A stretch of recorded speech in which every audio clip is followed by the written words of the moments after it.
औकात तो तब है जब दौलत हमारी हो और घमंड। सर, मैं आपसे एक परमिशन मांगना चाहूंगा कि आप देने के लिए तैयार हैं? मेरी जो हिंदी है थोड़ी हैदराबादी बेंगलुरी होगी, आप एडजस्ट करेंगे? अगर आप नहीं भी करेंगे तो मैं क्या करूं?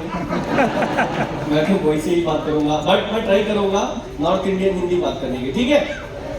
Okay right. तो दोस्तों, मेरा नाम अब्दुल शब्बीर है, मैं कर्नाटका से बिलोंग करता हूँ। हैदराबाद और बेंगलुरु के बीच में एक शहर है बಳ್ಳारी, जहाँ से मैं आता हूँ, राइट।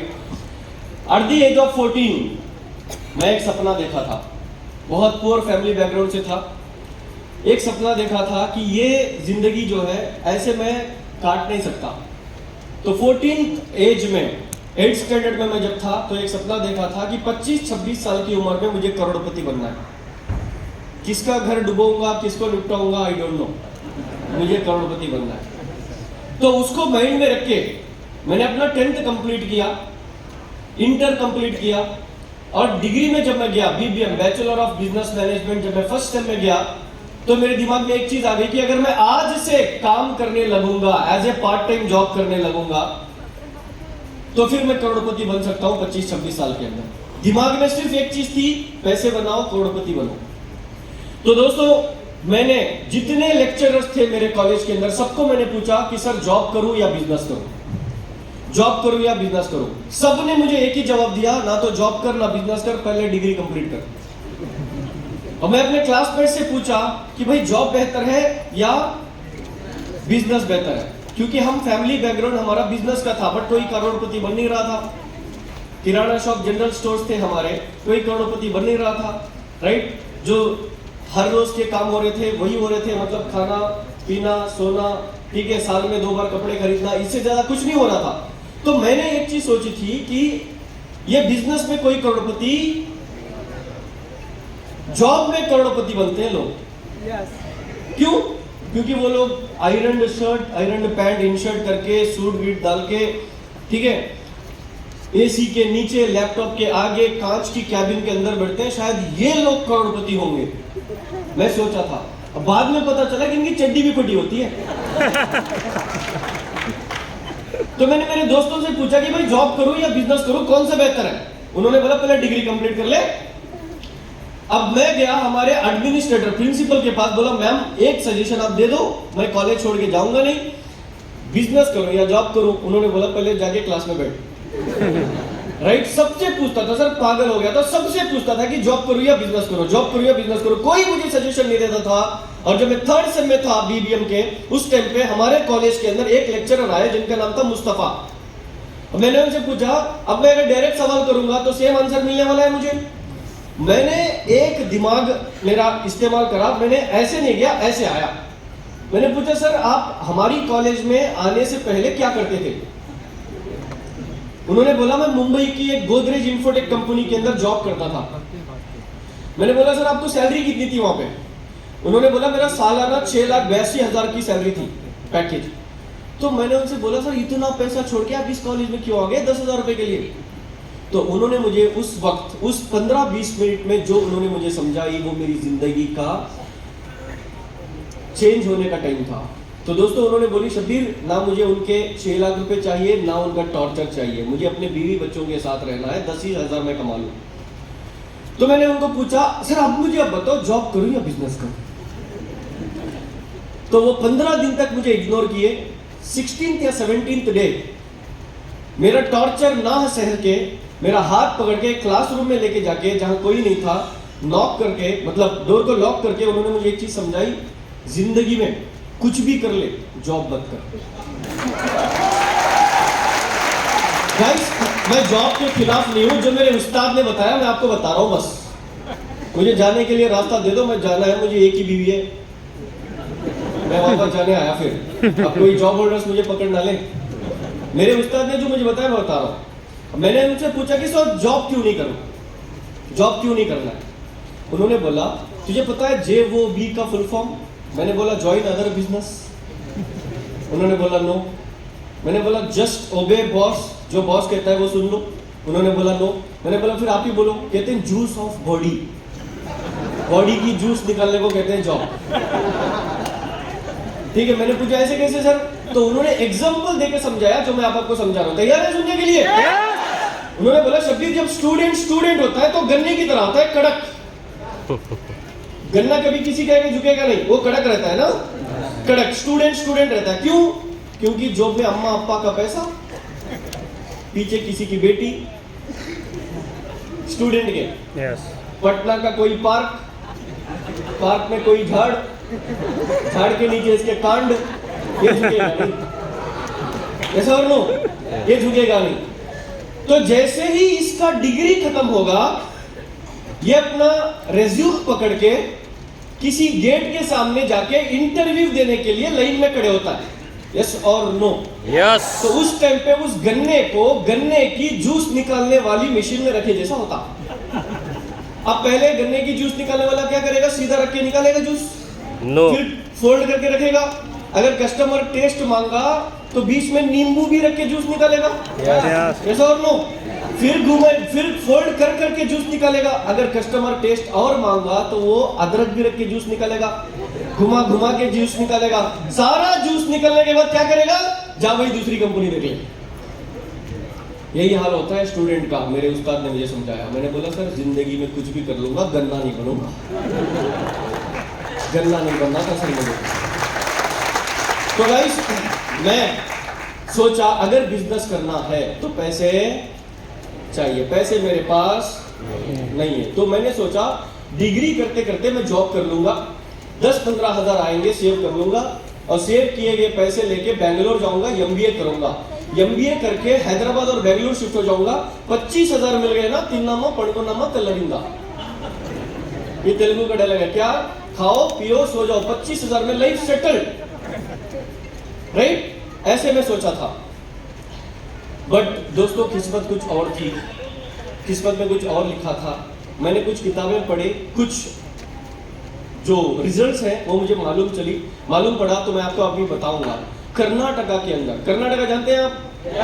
कर्नाटका के अंदर हर साल 2 लाख बच्चे इंजीनियरिंग पास करके सर्टिफिकेट लेके बाहर आते हैं। कितने बच्चे? 2 लाख। 2 लाख बच्चे। उन 2 लाख बच्चों में 40,000 बच्चे जिनका डिस्टिंक्शन है और पॉलिटिकल रिकमेंडेशन है, उनको जॉब मिलेगा। और 1,60,000 बच्चों में 40,000 ऐसे बच्चे हैं और जो अपने माता पिता का बिजनेस को कैरी ऑन करते हैं। और बच्चे कितने? 1,20,000 बच्चे में हर साल कर्नाटका में 20,000 बच्चे सुसाइड करते हैं। और बच्चे 1 लाख बच्चे भजनी बजाते, माँ बाप का खाते, घर में बैठते हैं। दोस्तों जरा सोचो, सिर्फ कर्नाटका के इंजीनियर्स का ये हाल है तो पूरे देश का क्या हाल होगा? और इंजीनियर्स का ये हाल है तो बीकॉम होल्डर्स का क्या हाल होगा, एमकॉम होल्डर्स का क्या हाल होगा, एमबीए होल्डर्स का क्या हाल होगा? Are you getting me? जब मैंने ये देखा तो मैं इसके ऊपर और ज्यादा सोचने लगा। वेस्टीज को ज्वाइन होने से पहले हमारे यहाँ हर कॉलेज के ऑपोजिट एडमिशंस के टाइम पे एक बैनर लगा हुआ होता है। मुझे पता नहीं बिहार में लगा हुआ है नहीं आता है। एक चीज उसमें लिखी होती है, क्या? 100% job guarantee for your child. यहाँ भी लिखा होता है? यहाँ भी लिखा। सर कॉलेज के एडमिनिस्ट्रेटर्स कह रहे हैं जॉब को हिंदी में क्या कहते हैं? जोर से। नौकरी का आई निकाल दो तो क्या बना? नौकर। तो कॉलेज के लोग माता पिता को ओपनली बैनर के थ्रू समझा रहे हैं कि आपके बच्चे को हम 100% नौकर बना के भेजेंगे, साहूकार नहीं बनाएंगे। समझ रहे हो पॉइंट? अब मैं इस पे गौर किया तो मुझे समझ में आया कि इतना सब देखने के बाद भी पेरेंट्स बच्चे को उसी कॉलेज में भेज रहे हैं। एक्चुअली क्या है सर, आपकी परिस्थिति चेंज करना है तो मनस्थिति को चेंज करना पड़ेगा। हमारे देश में मनस्थिति की प्रॉब्लम बहुत है। हमारे माता पिता का प्रॉब्लम पता क्या है? हमारे माता पिता का प्रॉब्लम, अगर इनकी बेटी दीपिका पादुकोण की तरह खूबसूरत है, यहां पे किसी का लड़का क्रिस गेल की तरह भी है, अगर ये गवर्नमेंट जॉब होल्डर है, मांगल्यम तंतु नानेना। This is the mindset of our parents in India. समझ रहे हो पॉइंट? अगर यहाँ ऐश्वर्या राय की तरह भी बेटी है, लड़की इनकी, यहाँ पे अगर डैरेन सैमी की तरह बदतर भी अगर है, अगर ये इंजीनियर है, मन जीवन है तू ना, ऐसा और नो? तो दोस्तों ये था 1 साल 2 साल पहले तक, बट मैं आपको गारंटी दे रहा हूं अगले 2 साल 3 साल तक वेस्टीज पे रह लो, ये जो कॉन्सेप्ट है बदलने वाला है। एक दिन ऐसा आएगा जिसकी बेटी दीपिका पादुकोण, जिसकी बेटी ऐश्वर्या राय, उसका बाप किसी इंजीनियर या गवर्नमेंट जॉब होल्डर के पास नहीं जाएगा, वो खरीदी किसी वेस्टीज डीएलसीपी में जाएगा, 200 रुपए देगा, वॉइस मैगजीन खरीदेगा और बुक करेगा यूसीडी डीसीडी डीयूसीडी जिसको खरीदना खरीदे, वो भी दिन आएगा। ये सारी चीजें मुझे समझ आती गई और मैं बस जाके मेरे एक रिलेटिव के पास बैठ गया, बैठने के बाद बोला कि सर जॉब करूँ या बिजनेस करूँ? उन्होंने बोला 15 दिन वेट कर। 16th डे वो मुझे मिले और मैं, वो मेडिकल रेप का काम करते थे। मेडिकल रेप आप समझते हो? डॉक्टर के पास जाके सूट बूट पहन के ये टैबलेट लिखो, राइट? ये काम करते थे मेरे एक रिलेटिव। मैं उनके पास गया, बैठा, आप मेडिकल रेप हो, मुझे पार्ट टाइम में मेडिकल रेप जॉब दिला दो, 10-15 हज़ार रुपये आ जाएंगे, मैं खुश हो जाऊंगा, MBA करने के लिए मुझे पैसे चाहिए। तो उन्होंने बोला पहले डिग्री कंप्लीट कर, फिर टीसी मार्क्सकार्ड सर्टिफिकेट लेके मेरे पास आ। मैं बोला डिग्री कंप्लीट होने के बाद टीसी मार्क्सकार्ड सर्टिफिकेट लेके तेरे पास क्यों आऊं? मेरे लिए तो टाटा वेट कर रहा है, अंबानी वेट कर रहा है। हमारे कॉलेजेस के अंदर, मेरे ख्याल से यहाँ भी होता होगा, कॉलेजेस के अंदर आपको यही भराया जाता है दिमाग के अंदर कि बेटा 90% ले ले, टाटा जी बाहर खड़े होंगे तेरा ऑफर लेटर लेके, और जैसे ही 95 आएगा बाहर जाओ, टाटा जी दूर दूर तक टाटा नहीं करते होते, ऐसा हो नो? तो मैंने उनको रिक्वेस्ट किया कि मुझे जॉब दिलाओ। 1 महीने बाद मुझे उन्हीं का फोन आया, आप गौर से सुनना, उन्हीं का मुझे फोन आया। उन्होंने पूछा क्या कर रहा है? मैंने बोला बैटिंग कर रहा हूँ। हम क्रिकेट खेल रहे थे उस दिन। तो तेरे साथ कौन है? मैं बोला मेरा एक जिगरी फ्रेंड है लंगोटी यार, जो बॉलिंग कर रहा है। तो उन्होंने बोला तुम दोनों इस होटल आ जाओ। हम दोनों वहां गए, एक होटल में बैठे। अब वहां पे मेरे रिलेटिव के अलावा 3 लोग थे जो व्हाइट शर्ट ब्लैक पैंट और टाई में आए हुए थे एक होटल में, ठीक है? तो अब मैं मेरे दोस्त को बोला कि भाई जॉब देने वाले हैं, शायद ये इंटरव्यू लेने के लिए आए होंगे, तमीज से बैठ, तमीज से। और हम तमीज से बैठे थे। मुझे बाद में पता चला जिसके सामने बैठे थे 4th स्टैंडर्ड फेल था, ठीक है? हम तमीज से बैठे हुए थे। अब उन्होंने 30 मिनट 40 मिनट 1 घंटा जितना लेना था लेके सब कुछ वेस्टीज के बारे में बताया। और बताने के बाद उन्होंने मुझे पूछा Shabbir after BBM what next? मैं बोला सर MBA। उन्होंने बोला आफ्टर MBA व्हाट नेक्स्ट? मैं बोला जॉब। तो कितने सैलरी एक्सपेक्ट करता है? मैंने बोला सर अगर 25,000 मिल गए ना तो अपने गांव का शाहरुख खान में। उन्होंने बोला बस? मैं बोला सर अगर 50,000 मिल गए ना अपने गांव का अंबानी मैं। कहते बस?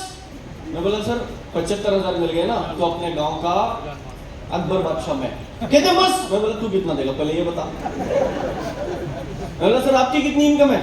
कहते मेरी छोड़ो, तुम्हें अगर 1 लाख रुपए कमाना है, बेंगलुरु में एक बंदा एक 1st स्टैंडर्ड तक नहीं पढ़ा, 13 साल लोकल ऑटो का ड्राइवर था, वेस्टीज में आया, आज BMW घुमाता है। तो जैसे ही उन्होंने डायलॉग मारा, मेरे बाजू जो मेरा दोस्त बैठा था उसने जोर से पिंच किया मुझे, कहता और कुछ मखमल की टोपी डलवाना बाकी है या जाके मैच खेलें?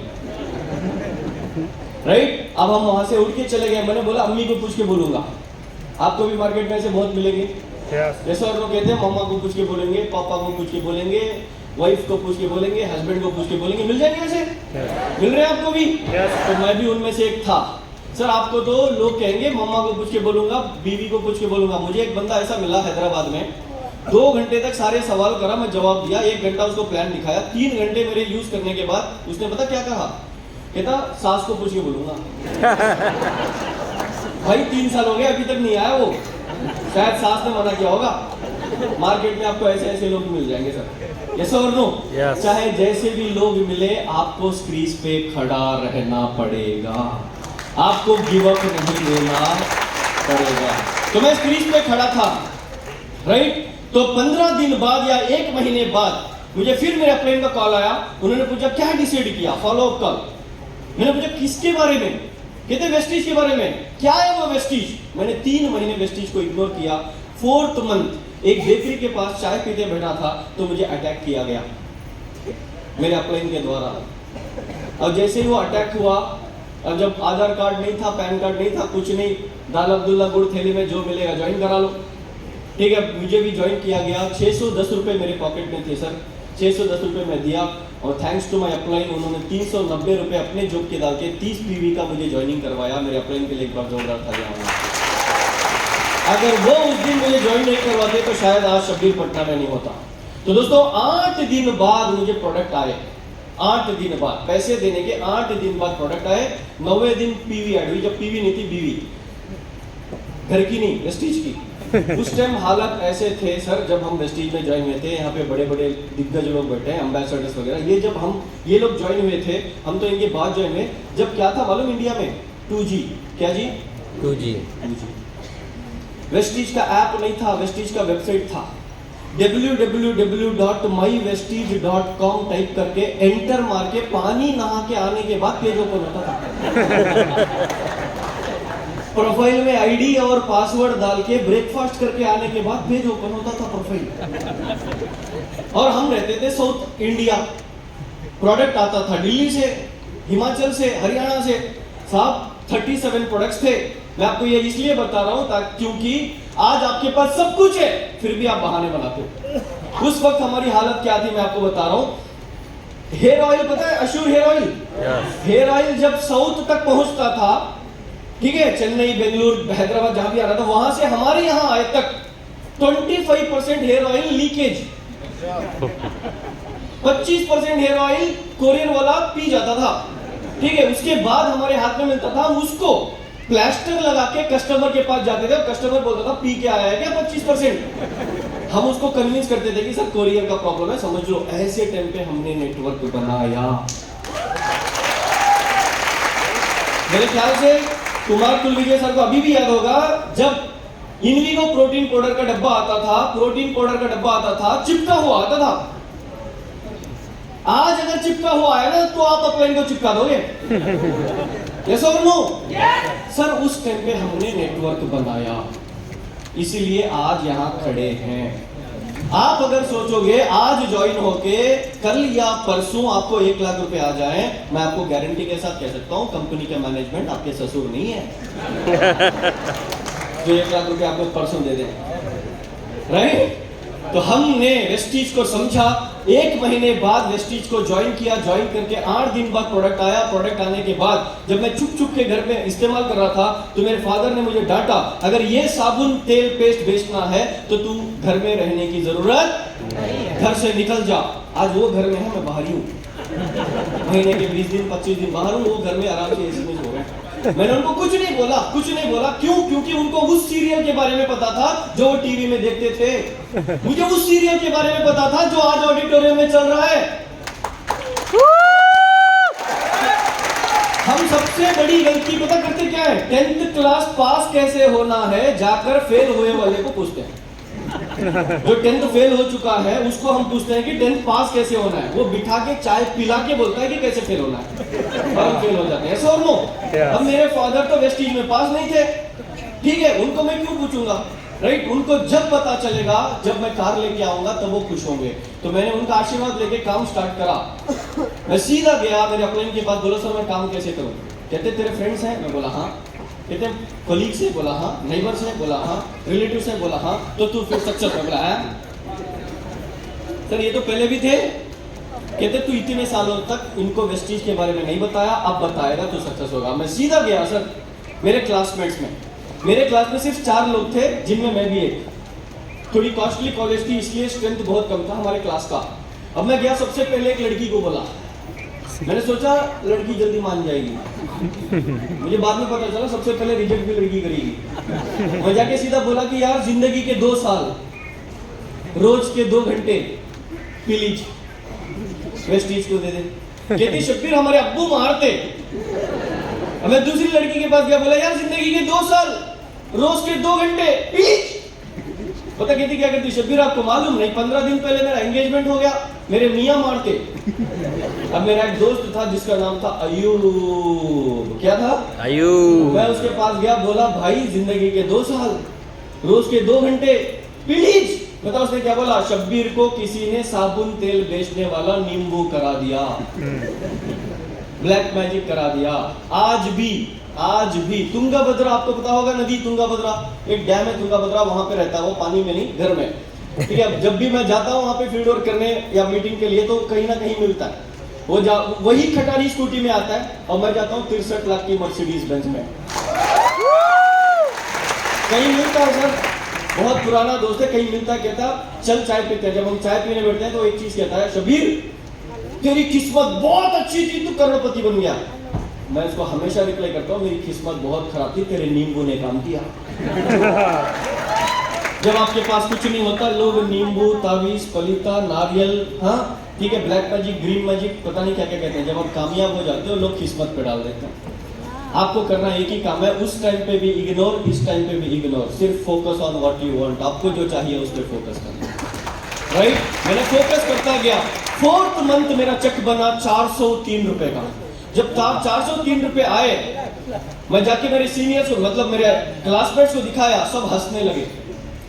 अब क्लास की लड़कियां तो मुझे चिढ़ाने लगी, कहती थी आफ्टरनून में गुड मॉर्निंग, इवनिंग में गुड मॉर्निंग। 403 रुपए देख के लोग हंसने लगे।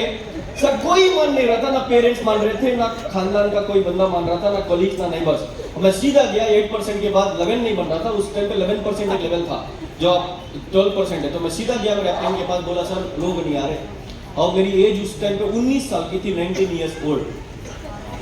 तो उन्होंने बोला शब्बीर तू गांव छोड़, दूसरे गांव जा, वहां टीम बना। सर यू बिलीव इट और नॉट, मेरे यहाँ से 60 किलोमीटर दूर एक शहर है बल्लारी, जहां अब मैं रहता हूं, ठीक है, वहां जाके एक पार्क है राजकुमार पार्क, उस पार्क में 10-10, 11-11 लोगों की मैंने 10 मीटिंग करी। जब मैं 11वीं मीटिंग करा, 110-120 लोगों को प्लान मैंने बताया, एक बंदा ज्वाइन होना तो दूर, किसी ने 35 रुपए वाला उस वक्त का अशूर सोप तक नहीं खरीदा। 120 लोगों को प्लान मैंने बताया, सबके सब फेल, बीइंग ए 8%। अपलाइन को लेके जाके भी बताया, अपलाइन को छोड़ के जाके भी बताया, कोई नहीं माना। मैं 11वीं मीटिंग के बाद वापस में आ रहा था, मेरे आंखों में आंसू थे, और मैं डिसाइड कर लिया था अब नो वेस्टीज। अब अगर कोई अपलाइन फोन करा, आफ्टरनून में गुड मॉर्निंग बोला, उसकी गुड नाइट करूंगा। मैं डिसाइड करके आ रहा था, एक्सलेटर जोर से दे रहा था गुस्से से। थैंक्स टू अब्दुल कलाम साहब, मैंने उनकी किताब पढ़ी थी, उनके 2 स्टेटमेंट्स मेरे दिमाग में आ गए। वो कहते हैं failure is the first step of success, failure is the first step of success. मैंने सोचा शबीर 19 साल की उम्र में तुझे इतने फेल्यूर तेरा रब दे रहा है, तो एक दिन आएगा तुझे सक्सेस जरूर मिलेगी। और मैं मोटिवेशन से और जोर तक चला रहा था कार बाइक, तो मेरे जहन में एक और स्टेटमेंट अब्दुल कलाम साहब का याद आया कि if you want to shine like a sun, first burn like a sun. मैंने सोचा शबीर 19 साल की उम्र में तुझे तेरा रब इतना जला रहा है, तो एक दिन तू इतना चमकेगा, पूरे देश में पता चलेगा कि हुई अब्दुल शबीर। सर वो प्रूव हो चुका। आप तो देश की बात छोड़ो, मैं 1 महीना पहले 15 दिन सऊदी अरब में था। वेस्टीज आपको पैसे के अलावा क्या क्या देती है मैं आपको बता रहा हूं। मैं सऊदी अरब में था अपनी फैमिली, वाइफ के साथ, बच्चे के साथ। मैं उम्रा करने के लिए गया था, और मुझे वहां पे एक सऊदी के नंबर से कॉल आता है सर। मैं उठाया, अब वो अरेबिक लैंग्वेज में बात कर रहा है जो मुझे नहीं आती, और उसको मैंने इंग्लिश में बोला कि if you want to talk in English. तो उसने बोला इंग्लिश में बोला कि इज दिस अब्दुल शबीर? मैं बोला यस, हु आर यू? उसने अपना नाम बताया, शेख कुछ बताया उसने। तो मैंने फोन कट किया, और हमने जीएम को फोन लगाया, सैयद मोइनुल्लाह जो हमारे जीएम फोन, सर ये किसी बंदे ने मुझे कॉल किया, कह रहा हूँ आई वांट टू मीट। तो उन्होंने इसकी इंट्रोडक्शन दिया, तू जाके मिल सकता है। सर मैंने उस बंदे को फोन लगाया कि I am in this hotel, you can come and meet me. तो वो आया मक्का शहर में, आके उसने इतनी बड़ी कार लेके आया और बिठाया मुझे, लेके गया वेस्टीज की ऑफिस जो मक्का शहर में है सऊदी अरब में। और जैसे ही ऑफिस में गया सर, इतना रेस्पेक्ट। अपने वो जो शेख बैठा है ना, उस चेयर में उसने मुझे बिठाया, और वो शेख इतना लंबा जुब्बा पहन के, वो कुछ वहां पहन के, वो कह रहे Shabir ji do you want to take coffee और ग्रीन टी? मैं बोला वो भाई वेस्टीज की इज्जत है ये। आप अगर ठीक से 3-5 साल वेस्टीज कर लोगे ना, देश में नहीं विदेश में भी आपको इज्जत मिलेगी। और पता जितने दिन मैं उस शहर में था, उतने दिन डेली वो के मुझे मेरी फैमिली को मिल रहा था, कुछ चाहिए तो बताओ मैं हूँ, कुछ चाहिए। मैंने उसको पूछा भाई तू मुझे कैसे जानता है? वो बोलता है यूट्यूब से जानता हूँ, तुम साउथ के बहुत बड़े लीडर जानता हूँ मैं, तुम वेस्टीज में बहुत मुसीबतों से आगे बढ़े हो, मैं जानता हूँ तुम्हें यूट्यूब से। मैं तो ये वेस्टीज की बदौलत मिली है सर, सिर्फ पैसा नहीं, वेस्टीज आपको नॉलेज वो भी देता है, इज्जत। तो खैर मैं वहाँ से काम स्टार्ट करा, ऐसे तैसे करके 1 साल बाद मैं ब्रॉन्ज डायरेक्टर बना। 403 रुपये से इनकम डेवलप होते होते होते 92,000 रुपये आया, 1,58,000 आया, 2,36,000 आया, और 2,36,000 जब आया तो ऐसे ही एक इवेंट लीडरशिप ट्रेनिंग दीपक सर की हैदराबाद में चल रही थी, और मैं पीछे खड़ा हुआ था वहाँ पे, और दीपक सर ने मुझे इशारा करके ग्रीन रूम में लेके जाके उन्होंने मेरे कंधे पे हाथ रख के एक चीज़ बोली, सर बोला बेटा कंग्रेचुलेशन। मैं बोला सर क्यों? कहते हमने पूरे देश में 6 बच्चों को चुना जिनको हमने यूथ आइकॉन बनाया, उनमें से तू भी एक। मैं सर को हक करा, और सर उसके बाद एक चीज सर ने बोला कि ये 6 बच्चों में 5 बच्चे नॉर्थ से हैं और पूरे साउथ से तू अकेला है। तब मुझे प्राउड फील हुआ, और वहां मैं यूनिवर्सल क्राउन डायरेक्टर बना। उसके बाद मेरा चेक 3,18,000, उसके बाद 3,90,000, उसके बाद 4,04,000। ग्रोइंग स्टेज पे था, बहुत मुश्किलों से टीम बना के ग्रोइंग स्टेज पे था, और फिर आया एक बहुत बड़ा डाउनफॉल। पूरी दुनिया में कोरोना आया था, कर्नाटका में किसी और को बहुत बड़ी बीमारी आ गई थी। खुद के ही अपलाइन ने खुद की कंपनी बनाई, और मेरी 3-3.5 लाख पीवी देने वाली टीम को लेके मेरा चेक 4 लाख रुपए से सीधा आ गया 1.5 लाख रुपए। बहुत बड़ी टीम चली गई थी यूनिवर्सल क्राउन डायरेक्टर। सर मेरे कमिटमेंट्स थे 2 लाख रुपए महीने के, 1.5 लाख रुपए इनकम आ रहा था, बैंक बैलेंस 2 लाख रुपए था, महीने के 50-70 हजार रुपए मैं एफडी से निकाल के मेरे कमिटमेंट्स को पूरे कर रहा था। मैं मैनेजमेंट को फोन करके सिर्फ रो रहा था, दीपक सर को फोन करके। क्यों? क्योंकि पूरी फैमिली की जिम्मेदारी मेरे कंधों पे थी, आज भी है। मेरे फादर कोई काम नहीं करते थे, मेरी बहन की शादी मेरी जिम्मेदारी थी, मेरी शादी मेरी जिम्मेदारी थी, मेरे घर का रेंट मुझे पे करना था, कार की ईएमआई मुझे पे करना था, फील्ड पे खर्च मुझे करना था, और पैसा मुझे कमिटमेंट से भी कमा रहा था। उस टाइम पे मैं सिर्फ किसी को कुछ नहीं कह रहा था, मैं सिर्फ रोता जा रहा था। उस टाइम पे दीपक सर ने मुझे एक चीज बताई फोन पे कि बेटा जब सचिन तेंदुलकर खेलता है ना, बॉल अगर बाउंसर आ रहा है ना, तो वो मार के आउट होने की नहीं सोचता, वो स्क्रीन पे खड़े होने का सोचता है, मोमेंटम बदलने की वेट करता है। और तेरे ऊपर तेरी जिंदगी में बाउंसर्स आ रहे हैं, तो स्क्रीन पे खड़े हो, आउट मत हो ना, मोमेंटम बदलेगा। और मोमेंटम बदला। डियर फ्रेंड्स, चाहे कितनी भी नेगेटिव मार्केट में हो, हमें वेस्टीज का झंडा थामे रखना है। मैंने ये सोच लिया था और मैं थामे रखा, और 1.5 लाख रुपए से इनकम ग्रो करते करते आज मैं वेस्टीज से हाईएस्ट चेक 1 महीने में लिया। अगर मैं एमबीए करके किसी जॉब को भी जाता तो पूरे 5 साल में भी इतना पैसा इकट्ठा नहीं कर पाता जितना मैं आज वेस्टीज से कमाता हूँ। 14,18,605 रुपए। सर ये चीज मुझे मोटिवेट नहीं करती, मोटिवेट मुझे पता कौन सी चीज करती है? मैंने जो 14 साल की उम्र में सपना देखा था, 25-26 साल की उम्र में मुझे करोड़पति बनना है, और मैं आज वेस्टीज में अगले महीना मेरे 11 साल कंप्लीट होंगे, जिसमें 2-3 साल में ठीक से काम ही नहीं किया। 8-9 सालों के अंदर वेस्टीज से मैंने कमाए पूरे 5.5 करोड़ रुपए। वेस्टीज से 5.5 करोड़ रुपए। सर जिस कार में मैं घूमता हूँ ना मेरे शहर में, उस शहर के एमपी के पास भी वो कार नहीं है सर, जो वेस्टीज के पास वो कार है। That is the power of Vestige. मैंने आज तक 5 कारें वेस्टीज से खरीदी।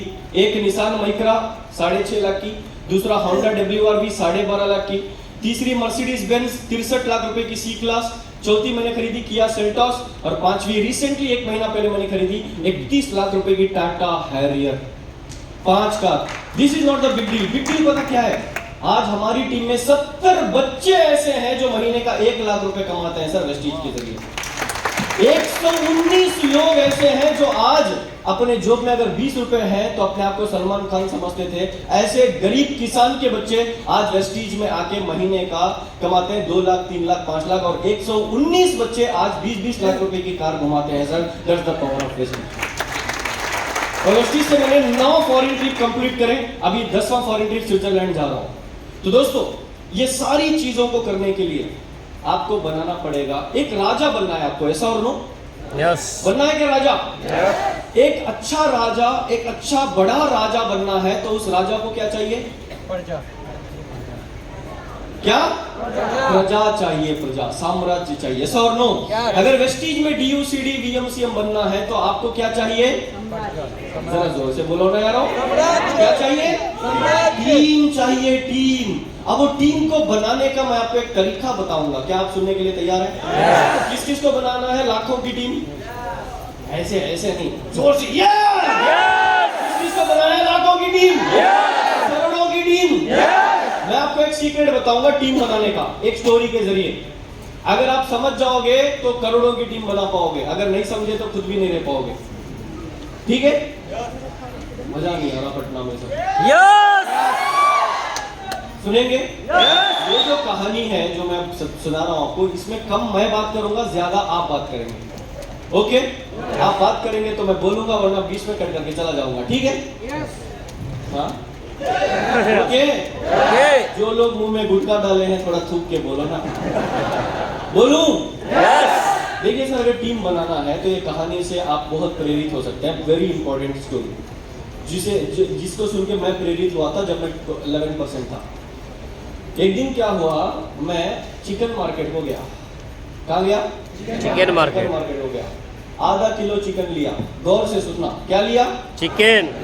अंत तक आपको सिर्फ एक वर्ड को जोर जोर से चीख चीख के बोलना है, उसका नाम है चिकन। क्या? चिकन। मैं गया, आधा किलो क्या लिया? चिकन। जैसे ही मैं क्या लेके बाहर आया? चिकन। मैं चिकन लेके जैसे ही बाहर आया, चिकन मार्केट के बाहर थे कुत्ते। जरा जोर से, क्या थे? कुत्ते। अब उसमें से एक कुत्ते ने मेरी चिकन की बैग को देखा। और जैसे ही उस कुत्ते ने मेरी चिकन की बैग को देखा, कुत्ता क्या करेगा? जा बेटा जा बोलेगा, झपटेगा, मेरे पीछे भागेगा, पीछे भागेगा। मेरे पीछे आ रहा था, मैं आगे आगे जा रहा था, मुझे जाना था घर, कुत्ते को चाहिए था चिकन। राइट? अब मेरी बीवी वेट कर रही थी। अब उस टाइम पे बीवी नहीं थी, मैं एग्जाम्पल ले रहा हूँ। मैं आगे भाग रहा हूँ, कुत्ता पीछे आ रहा है, मैं आगे भाग रहा हूँ, कुत्ता पीछे आ रहा है। उस कुत्ते को 70 किलो का शब्बीर चाहिए क्या? चिकन। जिसके मुंह में गुटखा है उनको चाहिए क्या? चिकन। उनको चाहिए दाने दाने में केसर का दम, विमल गुटखा। जरा थूक के बोलो, कुत्ते को क्या चाहिए? चिकन। जोर से, क्या चाहिए? चिकन। कुत्ते का ड्रीम क्या? चिकन। कुत्ते का गोल क्या? चिकन। कुत्ते का टारगेट क्या? चिकन। कुत्ते का एम क्या? चिकन। कुत्ता मेरे पीछे, मैं आगे भाग रहा हूँ, कुत्ता पीछे आ रहा है। राइट साइड एक पान शॉप था, वहाँ और 4 कुत्ते थे। कुत्ता कुत्ते को साथ देगा या कुत्ता मुझे साथ देगा? कुत्ता कुत्ते को साथ देगा। कितने कुत्ते हुए? 5 कुत्तों मेरे पीछे है, मैं सामने भाग रहा हूँ, कुत्ते पीछे, मैं सामने। 5 कुत्तों को शब्बीर नहीं चाहिए, 5 कुत्तों को क्या चाहिए? 5 कुत्तों का गोल क्या? 5 कुत्तों का ड्रीम क्या? 5 कुत्तों का टारगेट क्या? 5 कुत्तों का एम क्या? 5 कुत्ते मेरे पीछे, मैं आगे, पीछे कुत्ते, मैं आगे, पीछे कुत्ते, मैं आगे, और स्पीड भाग रहा हूँ। एक बाईपास आया, वहां और 4 कुत्ते। कुत्ता साथ देगा किसको? कितने कुत्ते हुए? 9 कुत्तों को शब्बीर चाहिए या क्या चाहिए? 9 कुत्तों का गोल क्या? 9 कुत्तों का टारगेट क्या? 9 कुत्तों का एम क्या? 9 कुत्तों का ड्रीम क्या? अब 9 कुत्ते मेरे पीछे, मैं शब्बीर आ गया, और भाग रहा हूँ। लेफ्ट साइड एक ढाबा था, वहां और 4 कुत्ता कुत्ते को साथ देगा, कुत्ता शब्बीर को साथ देगा? कितने कुत्ते हुए? 13 कुत्तों को शब्बीर चाहिए या क्या चाहिए? 13 कुत्तों का गोल क्या? 13 कुत्तों का एम क्या? 13 कुत्तों का टारगेट क्या? 13 कुत्तों का ड्रीम क्या? जब कुत्ता टीम बना रहा तो आपको क्या प्रॉब्लम?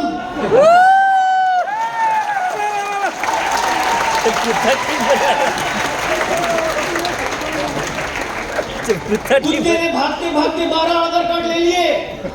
हम तो वैसे भी इंसान हैं।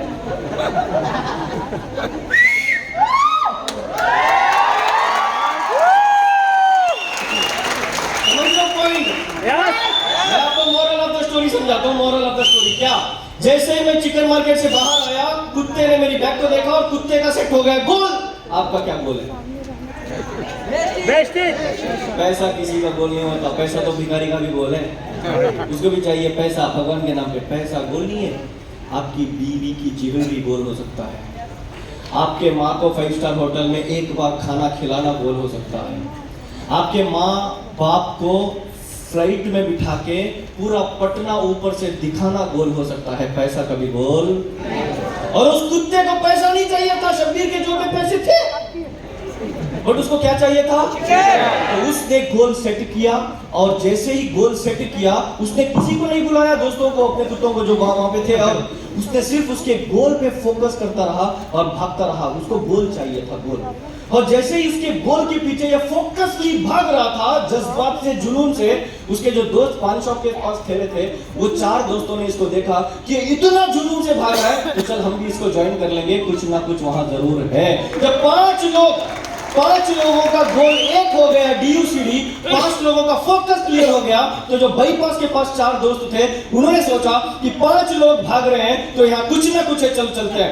9 लोग भागने लगे, तो वो और 4 लोग जो बाईपास के पास या ढाबे के पास थे, उन्होंने भी देखा कि ये इतने लोग एक गोल के पीछे भाग रहे हैं, तो 100% यहाँ कुछ ना कुछ मिलेगा जरूर, चल हम भी चलते हैं। 13 लोग भागना स्टार्ट कर दिए। दोस्तों, अगर आपका गोल क्लियर एंड कट हो, उस गोल पे आपका फोकस क्लियर एंड कट हो, तो आपको लोगों के पास जाने की जरूरत नहीं, लोग खुद आपके पास आके ज्वाइन करने लगेंगे। किस को यहाँ पे कामयाबी चाहिए? चाहिए? पक्का? हिंदुस्तान में कामयाब होने के 3 प्लेटफॉर्म्स है, मैं आपको बताऊं? 3 प्लेटफॉर्म्स जहां आप करोड़पति बन सकते हो। पहला प्लेटफॉर्म पॉलिटिक्स, जिसमें जिगरा चाहिए, हमारे पास नहीं है। दूसरा प्लेटफॉर्म फिल्म इंडस्ट्री, चेहरा चाहिए, हमारे पास नहीं। इसीलिए जिसके पास चेहरा ठीक नहीं है, जिसके पास जिगरा ठीक नहीं है, भगवान ने हिंदुस्तान में तीसरा करोड़पति बनने का मौका हम सबको वेस्टीज के रूप में दिया है। वेस्टीज के रूप में दिया है। करोड़पति बनना चाहते हैं? मैं आपको एक बंदे के साथ एक बंदे को अब भेजूंगा। 2 साल वो आपको जो कहेगा वो कर लो। 2 साल के बाद आपके घर के सामने भी रहेगी जगुआर, ऑडी, BMW, बेंज। क्या आप देखने को तैयार है उस बंदे को? पक्का? जरा गुटका थूक के, पक्का? जोर से, नीचे वाले, ऊपर वाले, हाथ ऊपर करके, पक्का? देखेंगे जो इंसान आपको करोड़पति 2 साल में बना सकता है, देखना चाहेंगे? बस अगर उस इंसान को देखना है तो यहाँ से सीधा घर चले जाओ और मिरर के सामने ठहर जाओ, वो बंदा दिखाई देगा जो आपको करोड़पति बना सकता है। Thank you.